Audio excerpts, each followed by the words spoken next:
Japan's Mafia is reportedly cashing in on the Fukushima disaster by running the cleanup efforts at the damaged nuclear plant.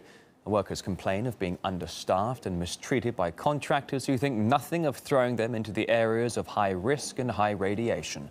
RT's Alexei Rashevsky has this report from Japan. As if clearing up the dangerous debris in the aftermath of Japan's worst natural disaster in a century was not tough enough, this former Fukushima worker says he's having to sue the firm which hired him. I was out of work after the tsunami, so when a job offer at Fukushima came up, I took it. They promised a lot of money, even signed a long-term contract, but they suddenly terminated it, not even paying me a third of the promised sum. Do you have a feeling that you were mistreated? Absolutely. We were given no insurance for health risks, no radiation meters even. We were treated like nothing, like disposable people, promise things and then kick us out when we receive a large radiation dose. This young man volunteered to jump into nuclear hell to make a living. Many others, though, were forced. So claims investigative journalist Tomohiko Suzuki, who went undercover to Fukushima, filming with a camera hidden in his watch. He discovered that many of the workers were brought in by the infamous underworld syndicate, the Yakuza. So this is Yakuza, right? Yes. At Fukushima. Yeah. In Japan, quite often when a certain construction project requires an immediate workforce, in large numbers, bosses make a phone call to the Yakuza. So was the case with Fukushima. The government called TEPCO to take urgent action.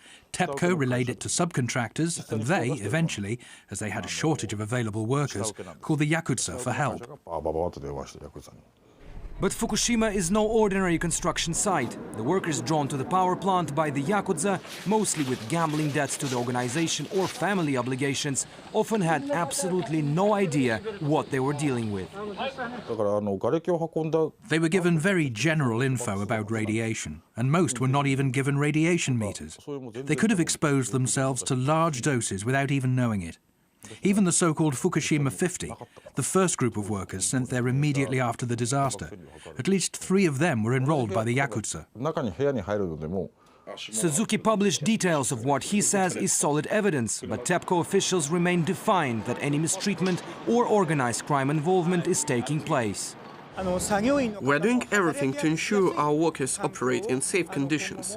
We also deal harshly with law-violating subcontractors. But the company and its subcontractors already short of hands. There are 25% more openings for jobs at Fukushima plant than applicants, according to government data.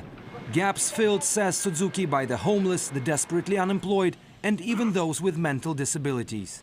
There are no exact figures as to how many people are involved in the Fukushima clear-up operation, but rough estimates suggest that this may be up to 250,000 people, and with experts saying that it may take another 40 years to completely liquidate the aftermath of the disaster, it's really hard to imagine how many more workers will be involved in this dangerous line of duty. And, more importantly, how many of them will feel disposable and expendable once their jobs end. Alexei Rashevsky, RT, reporting from Japan.